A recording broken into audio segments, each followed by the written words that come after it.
नमस्कार, आभार, अभिनंदन, आप सभी का स्वागत है। हेलो मनी नाइन, मेरा सवाल है मैं हूं विपुल सिंह। हर रोज़ की तरह हम हाजिर हैं दोपहर 2 बजते ही। हर रोज़ अलग अलग वित्तीय समस्याओं को हम सुलझाते हैं और आज चूंकि हफ्ते का पहला कारोबारी दिन है तो हम बात करेंगे शेयर बाज़ार को लेकर के। और शेयर बाज़ार में हमने देखा कि जिस तरीके के हमको संकेत मिल रहे थे वो काफ़ी सकारात्मक थे, लेकिन चूंकि ये हफ्ता छोटा है तो बाज़ार जैसे सकारात्मक रुख के साथ खुला और उसके बाद से हमने देखा कि ऊपरी स्तरों से हल्की जो है गिरावट देखने को मिलती हुई दिखाई दी।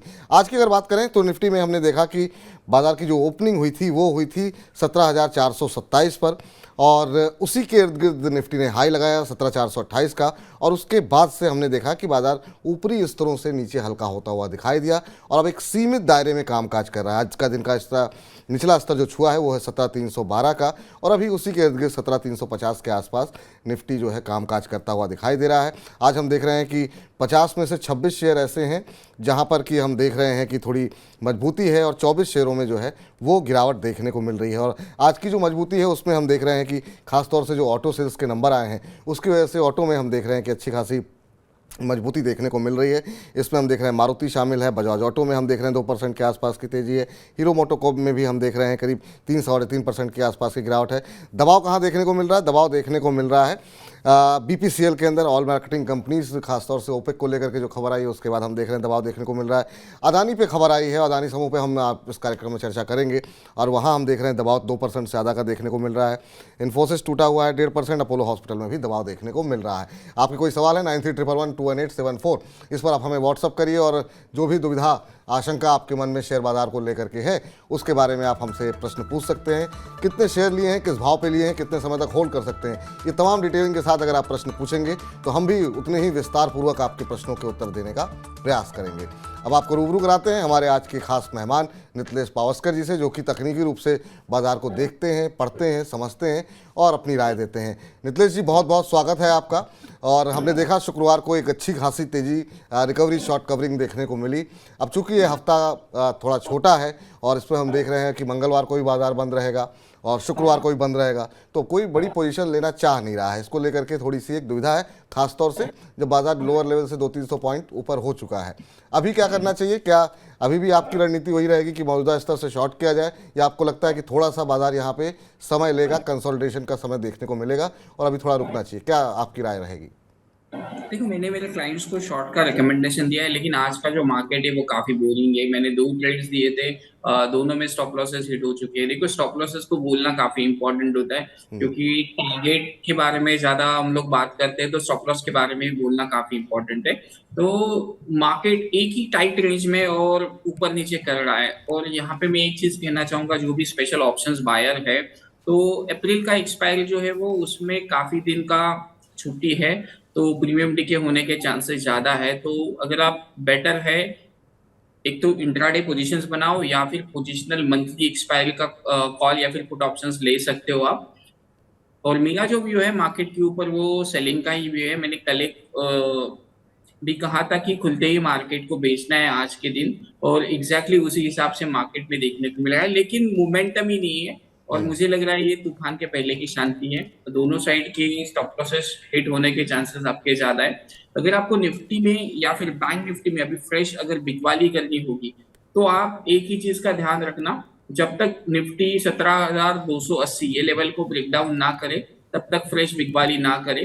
और बैंक निफ्टी में जब तक 40,600 ये लेवल का ब्रेकडाउन ना आए जी, तब तक इसमें बिकवाली ना करें। तो अभी बाजार से दूर रहने की सलाह आप दे रहे हैं कि मतलब अगर थोड़ा शॉर्ट सा नहीं करना है दूर तो रह लॉन्ग भी ना सकते हो करें? आप, अगर आप फ्रेश सेल करना चाहते हो तो डेफिनेटली थोड़ा सा दूर रहे इस मार्केट से। जी जी जी। चलिए, अब जो है सवाल जवाब का सिलसिला शुरू करते हैं और YouTube के माध्यम से काफ़ी ज़्यादा प्रश्न हमारे पास आ रहे हैं और शुरुआत आज की खबर के साथ ही करेंगे। जो हम देख रहे हैं कि ऑटो सेल्स के नंबर आए हैं, उसके बाद से काफ़ी अच्छा एक मोमेंटम बनता हुआ ऑटो सेक्टर में देखने को मिला है और काफ़ी सारे सवाल उसको लेकर के आ रहे हैं। आस्था यादव जी ने हमें YouTube के माध्यम से प्रश्न भेजा है और आस्था जी ये कह रही हैं कि टाटा मोटर्स को करंट लेवल पे ख़रीदना कितना सही रहेगा, प्लीज़ ये बताएं। हालांकि टाटा मोटर्स की अगर हम बात करें तो यहाँ पर दबाव ज़रूर देखने को मिल रहा है, फ्लैट है, मतलब दबाव तो नहीं कहेंगे।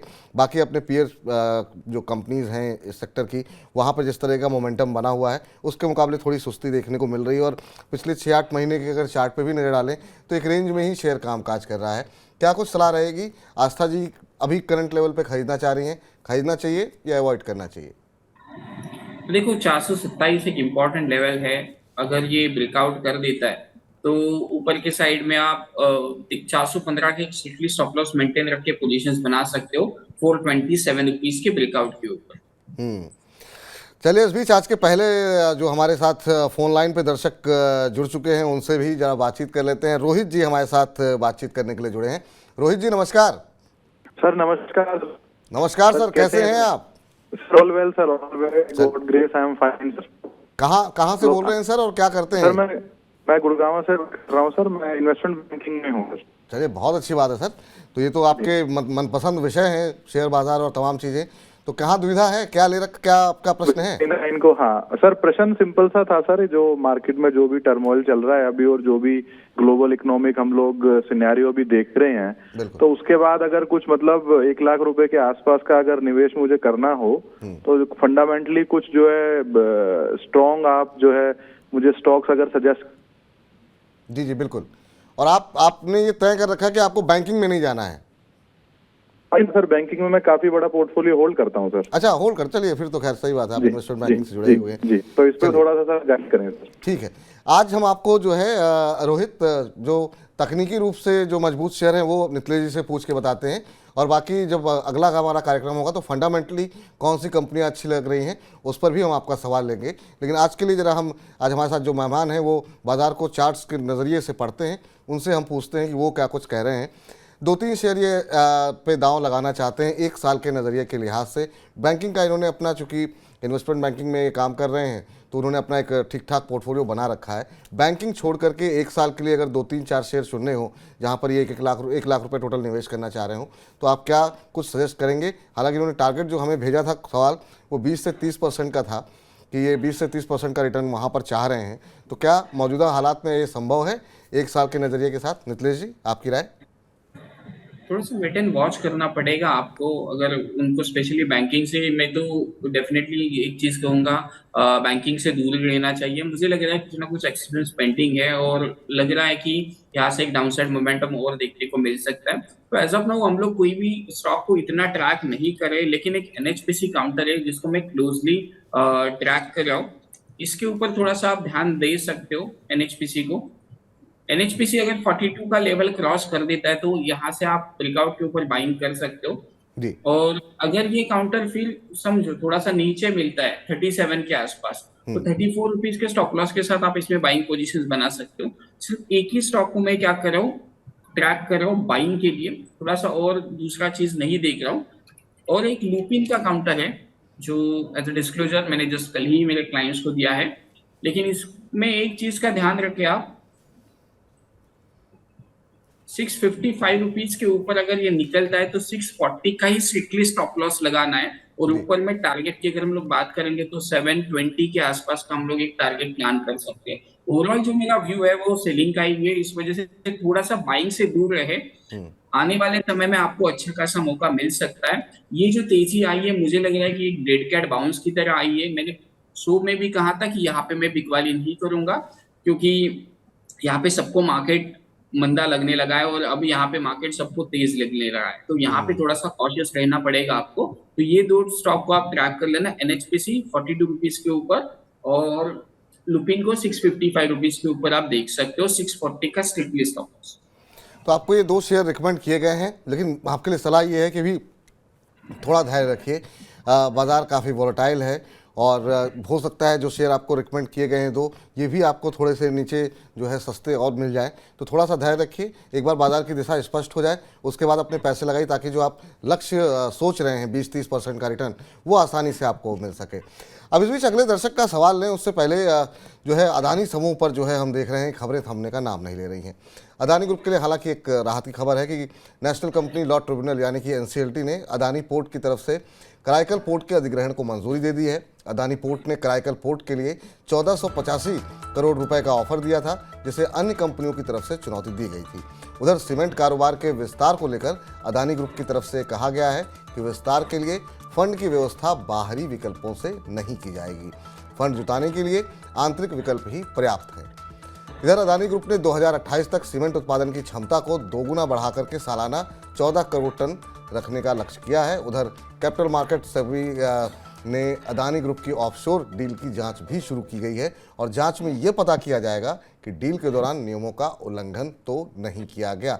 खासतौर से इस बात में को लेकर के दुविधा इस बात की है कि लगातार जो है हम देख रहे हैं विनोद अडानी का नाम सामने आ रहा है, तो इसको लेकर के ऑफशोर जांच हो रही है, जिसकी वजह से आज हम देख रहे हैं कि अदानी समूह की कंपनियों में दबाव देखने को मिल रहा है। अदानी पोर्ट हो, अदानी इंटरप्राइजेज हो, अदानी ग्रीन हो, सब में आज दबाव देखने को मिल रहा है। जरा हम चार्ट के जरिए आप देख सकते हैं कि जरा अगर हम इंट्राडे चार्ट अगर हम दिखाना चाहें कि आज क्या स्थिति देखने को मिल रही है, तो सभी में हम देख रहे हैं कि आज जो है दबाव थोड़ा सा देखने को मिल रहा है। अदानी समूह पे सर आपकी राय, आगे भी हमारे पास दर्शकों के सवाल आते रहेंगे तो हम चर्चा में लाते रहेंगे, लेकिन बहुत सारी खबरों पे यहाँ पे बनी रहती है नज़रें, तो हम चाहता हूँ कि थोड़ा सा अगर आप पहले ही अपना एक रुख स्पष्ट कर दें, कैसे देख रहे हैं आप अदानी ग्रुप की कंपनियों को, और ये गिरावट क्या खरीदारी का मौका है? अगर ऑनेस्टली बोलूंगा तो इसके ऊपर एनालिसिस करना मतलब थोड़ा सा डिफिकल्ट होते जा रहा है, क्योंकि ये ग्रुप में न्यूज आती है, आप क्यों गलत होना चाहते हो, बार बार आपके स्टॉप लॉसेस हिट होंगे, कुछ मिलेगा तो नहीं, तो इस वजह से मैंने तो कम्प्लीटली ये स्टॉक्स को अवॉइड कर चुका हूँ। लेकिन अगर आपको फिर भी कुछ चीजें देखनी है तो अडानी एंटरप्राइज में अगर हम लोग बात करेंगे तो 1600 रुपए का नीचे एक सपोर्ट की तरह आप देख सकते हो, और ऊपर में 1780 ये एक जोन है। 1780 के ऊपर निकलेगा तो एक मोमेंटम आ सकता है। देखो ऑनेस्टली अगर मैं परसों कहूंगा तो मैंने एक क्लाइंट्स को 1680 का एक ट्रेडिंग बेसिस का स्टॉप लॉस दिया, फिर उसने लो लगाया 1590 के आसपास का, फिर उसने हाई लगाया 1750 का। तो गलत क्यों होना, क्योंकि ये स्टॉक जो चल गए वो न्यूज के बेसिस के ऊपर चल गए। कभी के बाद न्यूज आएगी, अगर समझो कल कुछ पॉजिटिव न्यूज आ गए, ये 5% ऊपर खुलेगा, तो इस वजह से मैं तो अवॉइड कर रहा हूँ। लेकिन अडानी पोर्ट को ध्यान में रखें। अडानी पोर्ट में एक चीज मैं यहाँ पे मेंशन करूंगा, अडानी पोर्ट 610 एक इंपॉर्टेंट सपोर्ट है, ये अगर निकलता है तो आपका पोजिशनल जो भी है कुछ इसमें एक बार एग्जिट कर लेना। तो अदानी पोर्ट पे नज़र बना करके रख सकते हैं, लेकिन 610 का एक स्टॉप लॉस यहाँ पर जो है उसके नीचे फिसलता है तो यहाँ पर दबाव गहरा सकता है। चलिए आगे भी आप लोगों के प्रश्न जो है अदानी समूह पे या बाकी जगहों पे जो आएंगे वो हम डिस्कस करते रहेंगे, लेकिन ज़रा मोहन अग्रवाल जी की बात सुन लेते हैं। यूट्यूब के माध्यम से इन्होंने अपना प्रश्न भेजा है मोहन जी ने, और मोहन अग्रवाल जी जानना चाह रहे हैं बिरला केबल के ऊपर की अपनी राय आप दीजिए। बिरला केबल कैसा लग रहा है? ये इन्होंने नहीं मेंशन किया है कि बिरला केबल ये खरीदना चाहते हैं, खरीद चुके हैं, उसके बाद जानना चाह रहे हैं, तो ये तो हमें जानकारी नहीं है सर, लेकिन अब इन्होंने प्रश्न भेजा है। आज हम देख रहे हैं 1.25% के आसपास की तेज़ी इस शेयर में देखने को मिल रही है, 126 के आसपास का भाव देखने को मिल रहा है। आप कैसे देख रहे हैं? 160 रुपये से करेक्ट होते होते एक साल में अभी यहाँ तक पहुँचा है, अभी क्या करना चाहिए? देखिए स्टॉक में अगर हम लोग बात करेंगे तो लेना है आपको तो 120 से लेके 118 एक रेंज को ध्यान में रखें। इस रेंज का अगर ब्रेकडाउन आता है तो तुरंत पोजीशन से क्या कर लेना, एग्जिट कर लेना। मैंने आपके सामने एक वीकली चार्ट को रखा है, जब तक ये काउंटर 120 118 ये लेवल के ऊपर है और ऊपर में अगर ये ट्रेंड लाइन का ब्रेकआउट दे देता है 125 की रुपए के ऊपर, तो थोड़ा सा मुझे लग रहा है कि ये मोमेंटम वापस आ सकता है, ये स्टॉक फिर से 140 के आसपास जा सकता है। लेकिन एक चीज का ध्यान रखें, 120 ये निकलता है तो बिना सोचे समझे अपनी पोजीशंस को क्या कर लेना, काट लेना, फिर 125 के ऊपर आएगा तो ही पोजीशंस को क्या कर लेना, बाय कर लेना। जी, तो ये आपके लिए रणनीति रहेगी। अब अगले दर्शक जिन्होंने यूट्यूब का माध्यम चुना है हमसे जुड़ने के लिए, प्रश्न पूछने के लिए, वो है रंजीत भाटिया साहब। और रंजीत भाटिया साहब जानना चाह रहे हैं मौजूदा स्तर पर इंगरसोल रैंक के ऊपर आपकी राय क्या है, क्या करना चाहिए, क्या यहाँ पे ख़रीदारी की जा सकती है? हालांकि अगर हम देखें सर तो यहाँ पर जो है एक मोमेंटम तो बनता हुआ दिखाई दे रहा है, लेकिन क्या ये मोमेंटम ऑलरेडी यहाँ पर एक तेज़ी आ चुकी है, तो क्या इतनी तेज़ी के बाद ख़रीदारी करने की सलाह रहेगी, या आपको लगता है कि अगर इन्होंने ट्रेन अपनी मिस कर दी है और जब दोबारा कभी करेक्शन आए, गिरावट आए, उसके बाद लेना चाहिए? ये देखिए चार्ट जरा किस तरीके का मोमेंटम यहाँ पर बनता हुआ दिखाई दिया है, और पिछले एक साल की अगर बात करें तो किस तरीके से लगातार जो है एक तरफा रैली यहाँ पर देखने को मिली है। 14-1500 से चलते चलते ऑलरेडी इसने 2727 का हाई लगा चुका है। आपकी राय क्या रहेगी सर? सर इसमें जो ब्रेकआउट आया था वो ऑलमोस्ट अगर हम लोग देखेंगे तो 2400 रुपए के आसपास एक ब्रेकआउट आया था, उसके ऊपर अभी ये निकल चुका है। थोड़ा सा चेस करना डिफिकल्ट होता है इस बाजार में, क्योंकि प्रॉब्लम ये है कि दिक्कतें तो है, लेकिन ऐसे स्टॉक के पीछे अगर चेस करेंगे तो प्रॉब्लम हो सकता है। अगर आप मैं तो अवॉइड करूंगा इस काउंटर को। अगर समझो कि इस करंट से फिर से अगर ये मार्केट नीचे आता है, क्योंकि एक चीज को ध्यान से देखें, ऑलमोस्ट 2500 के आसपास, क्योंकि 2500 से लेके 2480 ये लेवल के आसपास आके फिर अगर 2500 को क्रॉस करेगा तो आप इसमें पोजीशंस बनाएं। जैसे कि लास्ट टाइम पे मैंने एक चीज को कहा था कि हिंदुस्तान यूनिलीवर को एक बार 2500 क्रॉस करने दीजिए, फिर 2480 आने दीजिए, उसको उसके बाद निकल जाने दीजिए। उसके बाद वो 60-70 पॉइंट का एक अपसाइड मोमेंटम भी दिया था वो काउंटर ने, वो सेम ही व्यू लग रहा है। क्योंकि अगर हम लोग इसका चार्ट देखेंगे तो 3 दिन में ऑलमोस्ट ये स्टॉक ने 15% का रैली दिया है। तो 15% चलने के बाद थोड़ा सा डर लगता है कि किसी भी काउंटर में हाथ डालने के लिए, ओवरऑल व्यू देखने के बाद। अच्छा सर, एक चीज़ और यहाँ पर मान लीजिए जिन लोगों के पास ऑलरेडी पड़े हों तो फिर उनको क्या करना चाहिए, क्योंकि हो सकता है इन्होंने ये प्रश्न में मेंशन नहीं किया, अगर इनको अगर 10-15% 20% का रिटर्न मिल रहा हो एक हफ्ते 10 दिन के अंदर, तो क्या एक बार प्रॉफिट बुक करना चाहिए या कोई ट्रेलिंग स्टॉप लॉस देंगे इन्हें? डेफिनेटली प्रॉफिट को बुक कर लो। ऑलमोस्ट मैं यहाँ पे कहूंगा कि 60% प्रॉफिट को बुक कर लेना और 2680 या फिर 2670 का एक ट्रेलिंग बेसिस का स्टॉप लॉस लगा। 2680 का एक ट्रेलिंग बेसिस पे स्टॉप लॉस लगा लीजिए जिन लोगों के पास पहले से शेयर हैं, और जिन्होंने नहीं लिए हैं वहाँ अभी अवॉइड करें। ऑलरेडी काफ़ी ज़्यादा तेज़ी 3-4 दिन के अंदर काफ़ी ज़्यादा मोमेंटम यहाँ पर बनता हुआ दिखाई दिया है। अंशुल गुप्ता जी ने प्रश्न भेजा है। सर नमस्कार। नमस्कार अंशुल जी, कैसे हैं आप? और ये आपका व्यू जानना चाह रहे हैं मध्यम अवधि के लिए जिंदल वर्ल्ड वाइड पे, और इसके अलावा आरके फोर्जिंग को 1 साल के लिए ले सकते हैं क्या? अभी लिया नहीं है आरके फोर्जिंग, और साथ ही साथ जिंदल वर्ल्ड वाइड पे मध्यम अवधि का व्यू है इनका, ये जानना चाह रहे हैं। अब जिंदल वर्ल्ड वाइड के साथ समस्या ये है कि वॉल्यूम तो बहुत कम है सर यहाँ पर। इस तरह के लो वॉल्यूम शेयरों में अब मुझे लगता है कि पूछते हैं क्या कुछ सलाह यहाँ पर देखने को मिल रही है। नितलेश जी, ऊपरी स्तरों से हमने देखा कि ठीक ठाक करेक्शन जो है यहाँ पर आ चुका है। अब ये जानना चाह रहे हैं मध्यम अवधि का व्यू आपका क्या है यहाँ पर, और साथ ही साथ आरके फोर्जिंग को 1 साल के लिए खरीदना चाह रहे हैं। जिंदल वर्ल्ड वाइड, जिसमें हम देख रहे हैं कि वॉल्यूम काफ़ी थोड़ा सा कम दिखाई दे रहा है, और ऊपरी स्तरों से आप देखिए जरा किस तरीके से ये नीचे भी करेक्ट हुआ है। चार्ट नहीं है वर्ल्ड वाइड, एक मिनट।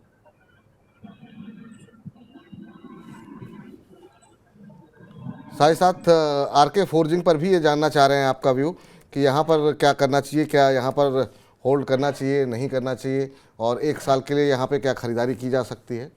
चार्ट मिला सर आपको? अगर नहीं मिल रहा तो फिर बाद में डिस्कस कर लेंगे। मिल गया सर। वेट जी सर, 340 एक इम्पोर्टेंट रेजिस्टेंस है। 340 से लेके 345, जब तक ये क्रॉस नहीं होता तब तक मुझे नहीं लगता कि मोमेंटम आएगा इस काउंटर में, तो थोड़ा सा अवॉइड करें। जी, अगर इनके पास हो तो क्या करना चाहिए सर? तो पोजीशंस को थोड़ा सा मैं तो कहूंगा कि एग्जिट ही करें पोजीशंस को, लेकिन फिर भी आपको रखना ही है पोजीशंस को। तो एक मैं स्टॉप लॉस देता हूँ 310 रुपए का।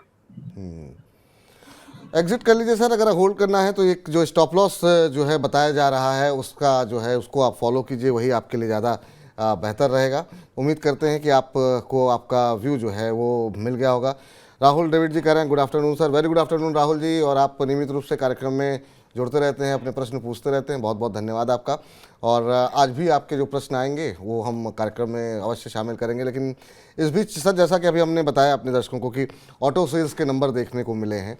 ऑटो में अभी जो है आज हम देख रहे हैं कि मारुति में एक मोमेंटम बना हुआ है, हीरो मोटोकॉर्प में एक मोमेंटम बना हुआ है। आप कैसे देख रहे हैं ओवरऑल ऑटो सेक्टर पे? आपकी क्या राय है? आपके कुछ एक पसंदीदा शेयर क्या ऑटो के अंदर दिखाई दे रहे हैं जहां आपको लगता है कि 1 आध महीने 6 महीने के लिए निवेश किया जाना चाहिए? क्योंकि आज हम देख रहे हैं 2-3% की तेज़ी। बजाज ऑटो 2% ऊपर है, मारुति में हम देख रहे हैं 2.5% की तेज़ी है, हीरो मोटोकॉर्प 3.25% से ज़्यादा ऊपर आज कामकाज कर रहा है। इन 3 शेयरों पर खासतौर से आपकी राय जानना चाहेंगे। देखो, इसमें अगर कुछ बात करेंगे तो टाटा मोटर ठीक ठाक लग रहा है 427 रुपीज के ऊपर, 415 रुपए का स्टॉप लॉस। ओवरऑल मुझे लग रहा है कि ये जो भी न्यूज आएगी वो थोड़ा सा एक आप प्रॉफिट बुकिंग की तरह ही लेना, क्योंकि मुझे नहीं लगता कि और इसमें तेजी देखने को मिल जाएगी। क्योंकि स्ट्रक्चर वाइज अगर हम लोग देखेंगे तो 400 के आसपास एक टाटा मोटर ने बेस बनाया, लेकिन मैं फिर से रिपीट करूंगा 415 का स्ट्रिक्टली स्टॉप लॉस के साथ आप पोजीशंस को क्या कर सकते हो, बना सकते हो, अदरवाइज पोजीशंस ना बनाए। क्योंकि ओवरऑल अगर हम लोग देखेंगे स्ट्रक्चर, अगर महिंद्रा एंड महिंद्रा का भी स्ट्रक्चर देखेंगे तो काफी करेक्ट होने के बाद ये 2-3 दिन का एक पुल बैक आ रहा है। तो इस वजह से मुझे लग रहा है कि ये भी इसमें डेड कैट बाउंस आ सकता है, लेकिन इस उछाल के ऊपर इतना भी ट्रस्ट नहीं करना चाहिए। बिल्कुल। तो अभी अभी आप कह रहे हैं कि ऑटो में कंप्लीट अवॉइड ही रखना चाहिए। हाँ, थोड़ा सा अवॉइड ही करें तो बेटर होगा। चलिए, ऑटो को फिलहाल अवॉइड करें। आज चूँकि नंबर्स आए हैं तो यहाँ पर एक मोमेंटम देखने को मिल रहा है, लेकिन बहुत ज़्यादा कन्विक्शन यहाँ पर नहीं दिखाई दे रहा है। एक जिन लोगों के पास पहले से हैं उनके लिए एक एग्जिट अपॉर्चुनिटी ज़रूर ये दे रहा है, ऐसा मानना है नीतीश पावस्कर जी का। इस बीच मनोज पटेल जी का प्रश्न ले लेते हैं, और इन्होंने लिंकॉन फार्मा लिया हुआ है सर। लिंकॉन फार्मा के इन्होंने 200 शेयर लिए हुए हैं और इनकी खरीद का भाव है 389 पे इन्होंने ख़रीदा है, और अभी हम देख रहे हैं 351 का जो है प्राइस देखने को मिल रहा है। और आज हम देख रहे हैं करीब करीब 4.25% से ज़्यादा की तेज़ी यहाँ पर देखने को मिल रही है, लेकिन इनकी खरीद से अभी भी हम देख रहे हैं कि यहाँ पर गिरावट देखने को मिल रही है। और बहुत लंबे समय से एक रेंज में ही ये शेयर जो है पिछले 6 महीनों में एक दायरे में कामकाज करता हुआ दिखाई दे रहा है।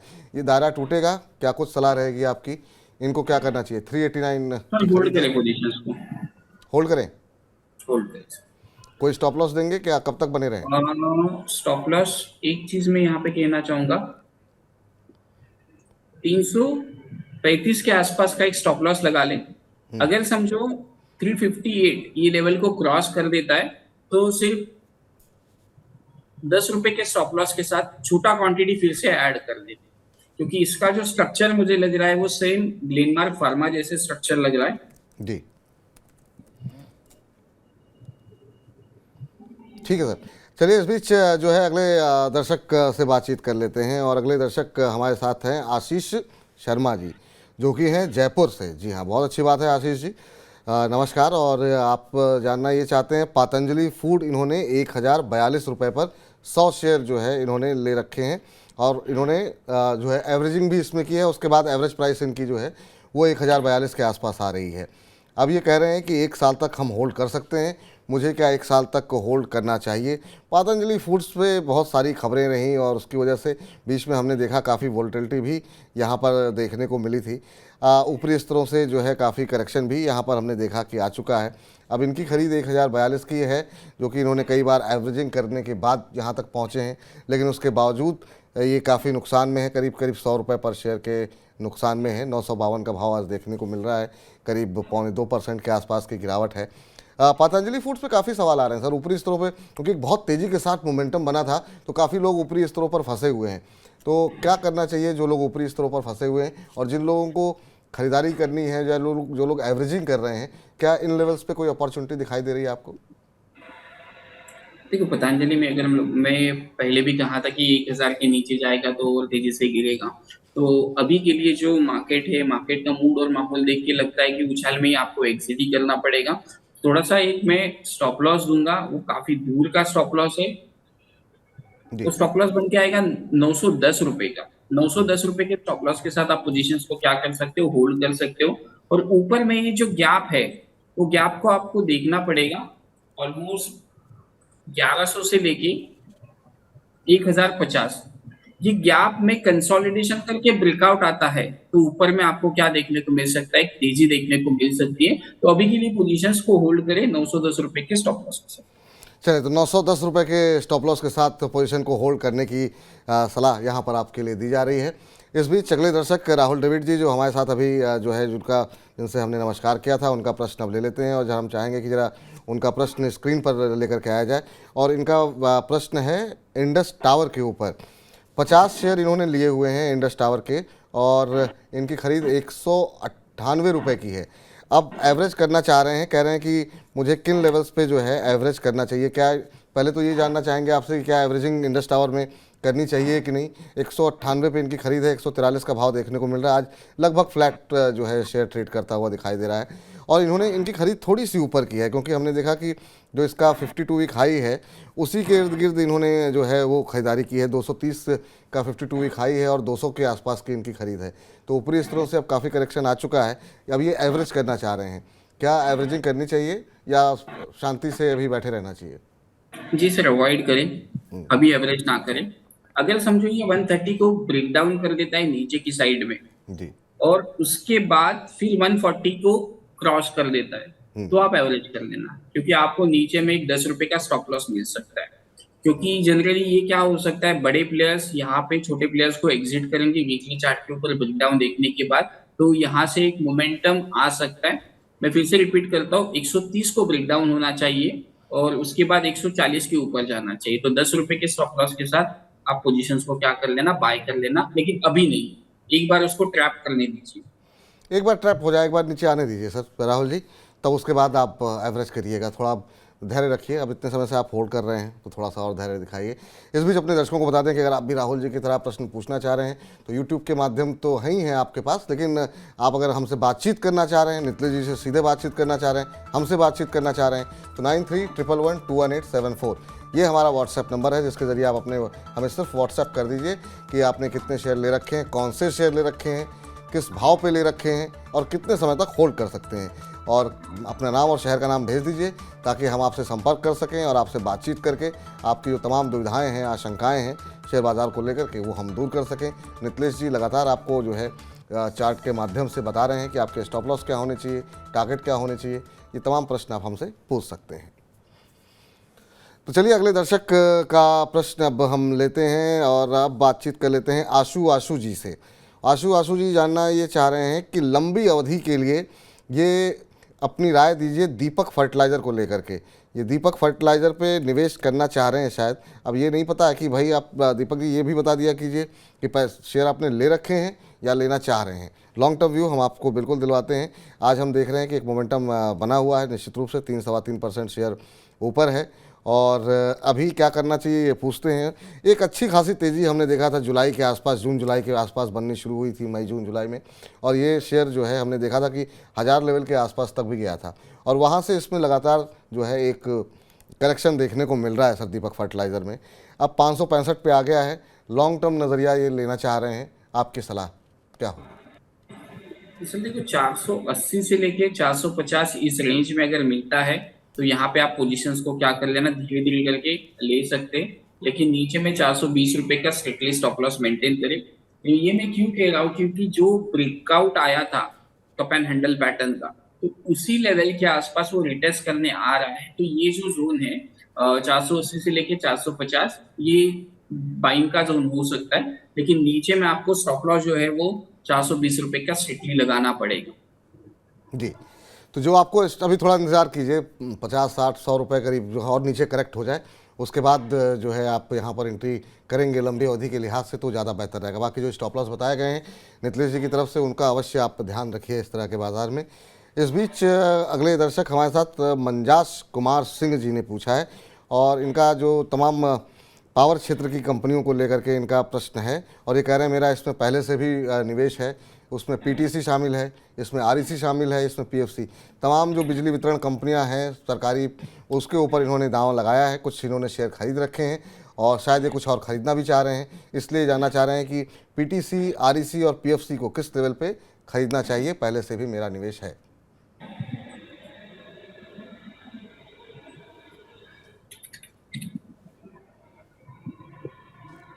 ओवरऑल पावर सेक्टर के ऊपर सर आपका व्यू क्या है अगर आपसे जानना चाहें तो, और ख़ास तौर से इन 3 कंपनियों को थोड़ा लेकर के?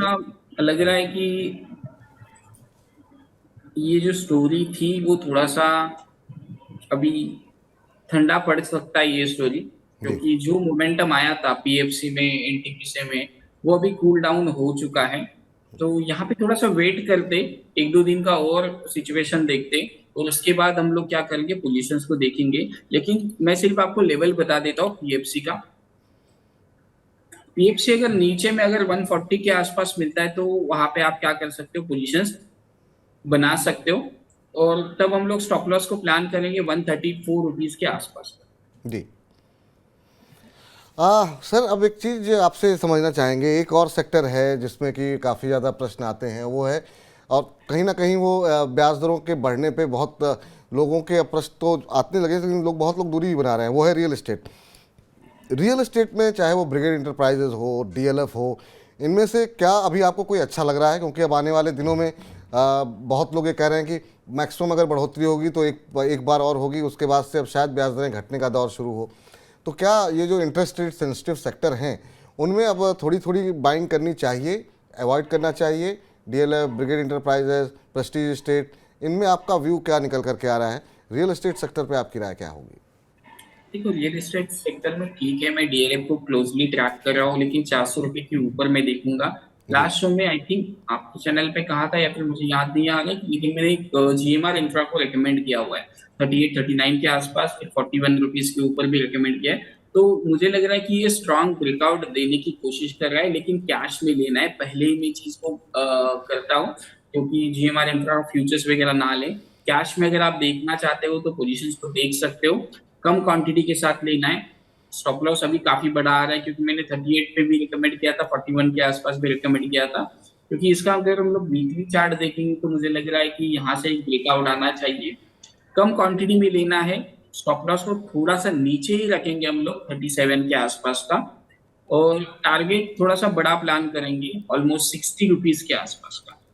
लेकिन कैश में लेना है, फ्यूचर्स में वगैरह नहीं पोजीशंस लेना है, क्योंकि शायद मुझे लगता है कि ये फील्ड थोड़ा सा खराब है। जब आप चलते हो तो लोग इतना ये करते हैं, जैसे अभी 2 स्टॉप लॉस हिट हो गए तो भर भर के मैसेज आ गए, क्योंकि वो भी टेलीग्राम चैनल के ऊपर से, क्योंकि इनको फ्री में गाइड करना था और मजा नहीं आता। इस वजह से मैं कभी भी ज्यादा सोशल मीडिया के ऊपर एक्टिव नहीं रहता हूँ। प्रॉब्लम क्या होता है, हर एक को गाइड करना चालू कर देते हैं तो प्रॉब्लम आता है, क्योंकि जो क्लाइंट पेड क्लाइंट्स होते हैं तो उनको मालूम होता है कि 2-4 लॉसेस होते हैं तो भी रिकवर किया जा सकता है। लेकिन ये प्रॉब्लम आता है कि यार आप कहाँ पे भी ट्रेड देते हो, तो इस वजह से मैं चीज कह रहा हूँ, जीएमआर इंफ्रा को देख सकते हो आप, एक अच्छा खासा ब्रेकआउट देने की कोशिश करें। जी नहीं, लेकिन आप इस बात की ज़्यादा चिंता मत किया कीजिए सर, क्योंकि भाई शेयर बाज़ार है और शेयर बाज़ार में अगर इतना आसान होता पैसे बनाना तो हर कोई फिर वो शेयर बाज़ार में शेयर खरीद और बेच ही रहा होता और हर व्यक्ति करोड़पति हो जाता।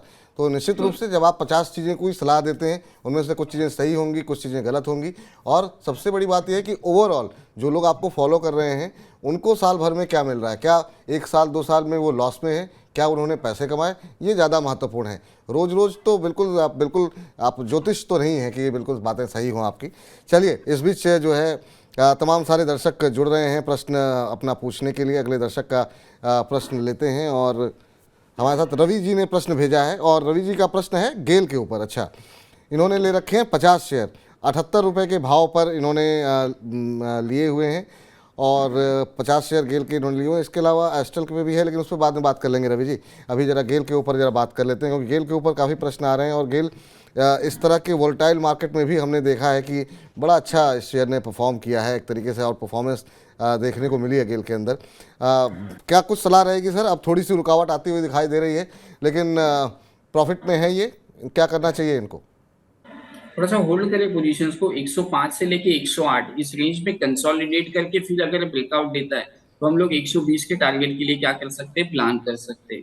लेकिन स्टॉप लॉस का नीचे में ध्यान रखें, 98 रुपीज का स्ट्रिक्टली स्टॉप लॉस मेंटेन करें। मैं फिर से कहता हूँ 105 से लेके 108 ये जो गैप वाला एरिया है, आई थिंक उस समय पे डिविडेंड मिला था, तो उस जोन को एक बार क्रॉस करने दीजिए, फिर आपको एक ऊपर के साइड में 120 रुपए का टारगेट भी देखने को मिल सकता है। जी, इस बीच अगले दर्शक हमारे साथ जुड़ चुके हैं, और उनका प्रश्न जरा हम डिस्कस कर लेते हैं। अवधेश त्रिपाठी जी का प्रश्न आया है। अवधेश जी का जरा प्रश्न जो है स्क्रीन पर लाया जाए। अवधेश त्रिपाठी जी क्या पूछना चाह रहे हैं? अवधेश त्रिपाठी जी जानना चाह रहे हैं टाटा पावर। अच्छा, टाटा पावर के ऊपर इनका अभी प्रश्न आ गया है, और टाटा पावर के इन्होंने 150 शेयर लिए हुए हैं, 210 रुपये की इनकी खरीद है। टाटा पावर पे काफ़ी सारे सवाल आ रहे हैं, और पावर सेक्टर में को लेकर के भी अभी हमने देखा कि पीएफसी और तमाम कंपनियों को लेकर के प्रश्न आए हुए थे। अब अवधेश त्रिपाठी जी जानना चाह रहे हैं कि टाटा पावर इन्होंने 210 पे लिए हैं, नुकसान में तो हैं पर बहुत ज़्यादा नहीं, 15-16 रुपये पर शेयर इनको नुकसान हो रहा है। 2-2.25% के आसपास की तेज़ी आज शेयर में देखने को मिल रही है। और अभी अगर हम देखें तो हालांकि करेक्शन यहाँ पर ठीक ठाक आया है। अगर हम पिछले 1 साल में देखें, 250 से ऊपर ये शेयर ट्रेड कर रहा था, 280 के आसपास से करेक्ट होना जो शुरू हुआ है तो अब काफ़ी नीचे ऊपरी स्तरों से आ चुका है। अभी क्या सलाह रहेगी सर इनके लिए? तेज़ी भी बहुत तेज़ी के साथ आई थी, एक मोमेंटम जो बना था, अब ऊपरी स्तरों से हल्का भी हो गया है, क्या करना चाहिए इन्हें? जब तक ये काउंटर 207 210 ये लेवल को क्रॉस नहीं करता है तब तक मेरा व्यू इसके ऊपर पॉजिटिव नहीं है। इसको मैंने क्लाइंट्स को शॉर्ट करवाया था, आपके चैनल पे भी मैंने कहा था कि 205 के नीचे जाएगा तो इसमें बिग वाली आ सकती है 180 के आसपास के लिए। तो जब तक ये काउंटर 207 210 ये लेवल को क्रॉस नहीं करता है तब तक मुझे नहीं लग रहा है कि यहाँ पे पोजीशंस बनानी चाहिए। तो अगर आपको पोजीशंस रखना है तो आज का जो लो है जी, उस लो के नीचे 1 रुपया और मतलब 190 के आसपास का एक स्टॉप लॉस लगा के पोजीशंस को क्या कर सकते हो, होल्ड कर सकते हो। क्योंकि अगर हम लोग देखेंगे जो ब्रेकडाउन आया है उसी लेवल को अभी ये क्या करते जा रहा है, रिटेस्ट करने जा रहा है। तो यहाँ से लग रहा है कि मुझे फिर से थोड़ा सा प्रॉफिट बुकिंग और देखने को मिल सकता है। तो 207 210 रुपए के ऊपर ही एक तेजी इसमें आप बना सकते हो, लेकिन आपको रखना है तो 190 का स्ट्रिक्टली स्टॉप लॉस मेंटेन। चलिए इस बीच पंकज जी से जरा बातचीत कर लेते हैं। पंकज दामोदर जी मुंबई से हमारे साथ जुड़ रहे हैं। पंकज जी नमस्कार। नमस्कार साहब जी। कैसे हैं आप? सब बढ़िया है सर जी। क्या करते हैं आप? मैं जॉब करता हूँ। जॉब करते हैं क्या? किस क्षेत्र में हैं आप? किस क्षेत्र में जॉब कर रहे हैं? मैं ड्राइविंग करता हूँ। अच्छा, बहुत बढ़िया सर। क्या प्रश्न पूछना चाह रहे हैं आज आप? मैं इस महीने में 5000 इन्वेस्ट करना चाहता हूँ। मेरा एक छोटा सा पोर्टफोलियो है। लास्ट टाइम मैंने आपसे बात भी किया था। अच्छा अच्छा अच्छा। और आपने जो पोर्टफोलियो भेजा है उसमें आपने आईओसी ले रखे हैं, आईआरएफसी ले रखे हैं, हाँ। मनाली पेट्रो आपके पास है, एसजीवीएन है, इसके अलावा टाटा स्टील आपने ले रखे हैं और अभी 5000 और लगाना चाह रहे हैं। हाँ ठीक है। अब ये और क्या नजरिया है 5 से 10 साल का आपका? हाँ, मैं हर महीना करना चाहता हूँ 5 से अच्छा, 10 हाँ साल। हाँ हाँ, बिल्कुल मुझे याद आ गई। आपसे बात हमसे काफ़ी लंबी चढ़ी हुई थी और हर महीने आप थोड़ा थोड़ा निवेश करना चाह रहे हैं। क्या सलाह रहेगी सर? यहाँ पर ये थोड़ा थोड़ा 5-5 हज़ार रुपये, 3-4-5 हज़ार रुपये लगाते हैं। आईओसी इन्होंने ले रखे हैं 100 शेयर 80 पे, आईआरएफसी ले रखे हैं 100 शेयर, मनाली पेट्रो के 50 शेयर हैं, एसजीवीएन के 100 शेयर हैं। इसके अलावा जेएसडब्ल्यू आईएसपीएल के शेयर इन्होंने लिखे और टाटा स्टील मेटल सेक्टर में 10 शेयर इनके पास हैं 110 के भाव पर। अब ये जानना चाह रहे हैं कि जो हर महीने 4-5 हज़ार रुपये लगाते हैं और इस बार जो है वो 4-5 हज़ार रुपये कहाँ लगाएं, और ये जो 4-5 कंपनियां हैं इनमें क्या ये निवेशित रहें 5 से 10 साल? काफ़ी लंबा नज़रिया है इनका। मैं एक चीज कहूंगा, आईओसी के ऊपर ध्यान दें। आईओसी अगर 82 का लेवल ब्रेकआउट कर देता है तो 5000 रुपये जो है आप 4 स्टॉक पे मत लगाना, एक ही स्टॉक पे लगा देना। तो ये मतलब अगर ब्रेकआउट करता है तो आप ये कह रहे हैं बाकी जगहों से निकल के फिर सारे पैसे आईओसी में लगा दें? जी सर। नहीं, अभी वो 5-5 हजार रुपये महीने का लगाते हैं ना, तो ये महीने का जो है वो आईओसी का ब्रेकआउट का वेट कर दीजिए। अच्छा। और उसी में पैसे लगा सकते हो आप। तो या आईओसी फिर के लिए ब्रेकआउट लेवल क्या होगा सर? क्या हुआ सर? क्या भाव बताए? ब्रेकआउट लेवल क्या होगा आईओसी का? 82। तो इस महीने के लिए जो आप 5000 के लिए जो आपके मन में आशंका है उसके लिए आप ये पूरे 5000 रुपये, अगर 82 का स्तर आईओसी क्रॉस करता है तो वो 5000 रुपये आप इस महीने के आईओसी में लगा सकते हैं। वहाँ एक अच्छा मोमेंटम देखने को मिल सकता है। और जो है अगली बार सवाल ज़रूर पूछ लीजिएगा, ताकि चूँकि ये बहुत बार जो है नितलेश जी जो है वो टेक्निकल नज़रिया देते हैं, तो उसमें कहाँ प्रॉफिट बुक करना है ये भी आवश्यक है। आपने ले लिए और फिर 5 साल का नज़रिया है, पता लगा कि क्रूड को लेकर के कोई नई डेवलपमेंट आ गई और आपको नुकसान हो जाए, वो भी ठीक नहीं है। तो जो एक टारगेट आपको दिया जाए उस टारगेट का ध्यान रखिए, जो स्टॉप लॉस दिया जाए उस स्टॉप लॉस का ध्यान रखिए। सर चलते चलते जो है 2 सवालों के उत्तर जानना चाहेंगे। एक टाटा स्टील पे कॉस्मिक जी ने सवाल पूछा है लॉन्ग टर्म व्यू, और चाको माको जी कह रहे हैं कि मुथूट फाइनेंस पर अपनी राय हमें बता दें, लॉन्ग टर्म अवधि के लिए निवेश का विचार है और एंट्री कब करें। तो मुथूट फाइनेंस में एंट्री कब करनी चाहिए, और टाटा स्टील पे जो लोग इन्वेस्टेड हैं या जो लोग करना चाह रहे हैं उनके लिए आपकी राय थोड़ी संक्षेप में बस। देखो, टाटा मोटर्स को थोड़ा सा अवॉइड करें। Tata steel sir, Tata steel. हाँ, टाटा स्टील को अवॉइड करें। 104 103 इंपॉर्टेंट बेस है, इसके नीचे जाएगा तो नीचे आएगा। अगर समझो 80-82 के आसपास मिलता है, मैं 20% का ही टारगेट पूरा, इसके आसपास अगर मिलता है तो डेफिनेटली इसको क्या कर लेना, बाय कर लेना। मतलब एक चीज को 85 से चालू कर देना बाइंग के लिए, अगर आप लंबी अवधि की, या फिर 108 110 ये लेवल को कंसोलिडेशन करके ब्रेकआउट कर देगा तो आप इसमें ले लेना। मुथूट फाइनेंस के ऊपर मैं थोड़ा सा, मेरे वॉचलिस्ट से मैंने बाहर निकाला ये स्टॉक को, तो थोड़ा सा अवॉइड करना चाहूंगा, क्योंकि इसके ऊपर व्यू देना काफी प्रॉब्लम होता है, क्योंकि इसके जो स्पाइक लगते हैं उसमें स्टॉप लॉसेस हिट होने के ज्यादा चांसेस होते हैं। जो मैं मेरे पर्सनल क्लाइंट्स को जो बोलता हूँ वही आपको मैं कहता हूँ कि ऐसे स्टॉक को मैं अवॉइड करता हूँ कि जिसके ऊपर मेरी पकड़ नहीं है। तो किसी फंडामेंटल एक्सपर्ट या फिर कोई टेक्निकल एनालिस्ट होगा तो उससे एक बार पूछ लेना, क्योंकि मेरा काम सिर्फ लेवल देना नहीं है, मैं काफी क्लोजली वॉच करता हूँ, क्योंकि 2 स्टॉप लॉस जो हिट हुए हैं ना, उस वजह से थोड़ा सा मुझे भी थोड़ा सा प्रॉब्लम आ रहा है, क्योंकि उन लोगों को मैं पहचानता नहीं हूँ और उन्होंने मेरे ऊपर ट्रस्ट करके वो ट्रेड लिया है, तो अगले वाले ट्रेड में कैसे रिकवर करना है, क्या चीजें करनी है, उसको वो मेरे माइंड में चालू है। तो अभी के लिए मुथूट फाइनेंस जो है उसको अवॉइड करना चाहिए। लेकिन लेवल्स की अगर बात करेंगे तो 980 से लेके 1020 एक इम्पोर्टेंट रेजिस्टेंस है, इसके ऊपर निकलेगा तो ही इसमें एक मोमेंटम आएगा। तो मुथूट फाइनेंस पे जो है चाको माको जी अवॉइड करने की सलाह यहाँ पर दी गई है, और बीरेन शाह जी ने भी पूछ लिया है अभी मुथूट फाइनेंस पे। तो सर जैसा कि नीतीश जी ने कहा कि जो चीज़ नहीं समझ में आती उसको छोड़ देते हैं। आपका अगर सवाल लेना होगा तो किसी फंडामेंटल एनालिस्ट से भी हम डिस्कस कर लेंगे, लेकिन अगर आप पहले से इन्वेस्टेड हैं तो फिर आप जो है अपना नज़रिया देख लीजिए, और बाकी अगर नया निवेश करना चाह रहे हैं तो नीतीश जी की राय में जो है आपको अवॉइड करना चाहिए। चलते चलते सर, हर बार की तरह हमारे जो है जो तमाम दर्शक हैं वो जानना चाहते हैं कि तमाम इस बाज़ार में मंदी के अलावा कहीं कुछ तेज़ी दिख रही है। हर बार चलते चलते आप एक आध शेयर कोई बताते हैं, और इस बीच जो बातें आपने कही है उस पर जो है राहुल डेविड जी कह रहे हैं stop loss is a part of the game. चलिए, ये अच्छी बात है कि दर्शक भी आपको समझते हैं और वो जानते हैं कि अगर स्टॉप लॉस आपसे, और आप इतने अफसोस में हैं उस बात को लेकर के, तो वो आपकी बातों को समझ रहे हैं। चलते चलते सर कोई शेयर आप लेना चाहेंगे? ग्लेनमार्क इंफ्रा को ही थोड़ा सा मैं बुलिश देख रहा हूँ ये काउंटर को, और थोड़े दिन पहले ग्लेनमार्क फार्मा एक था, लेकिन वो मोमेंटम मिस हो चुका है क्योंकि वो चलता ही स्लो है और 2 दिन में ही उसने मोमेंटम देखा है। लुपिन के ऊपर ध्यान रखें, लुपिन और जीएमआर इंफ्रा को, और बेचना निफ्टी को है हमें, जो मैंने लेवल बोला 17,450 से लेके 17,460 ये लेवल में बेचना है। और मुझे लग रहा है कि आज अच्छा खासा प्लानिंग हो चुका है कि लोगों को बुलिश दिखाना है, और वो बुलिश दिखाया गया है, और मुझे लग रहा है कि आने वाले समय में हम लोग गिर सकते हैं, लेकिन स्टॉप लॉस का स्ट्रिक्टली ध्यान रखना पड़ेगा। 17,565 ये स्ट्रिक्टली स्टॉप लॉस होगा। ठीक, कोई डिस्क्लोजर सर? डिस्क्लोजर जो भी पोजीशंस मैंने डिस्कस की है वो क्लाइंट्स के साथ ऑलरेडी पोजीशन शेयर किए हैं, जैसे कि जीएमआर इंफ्रा हो गया या फिर लुपिन का काउंटर हो गया, ये दोनों ट्रेड मैंने क्लाइंट्स के साथ शेयर किए। निफ्टी के ऊपर क्लाइंट्स का पोजीशन शॉर्ट।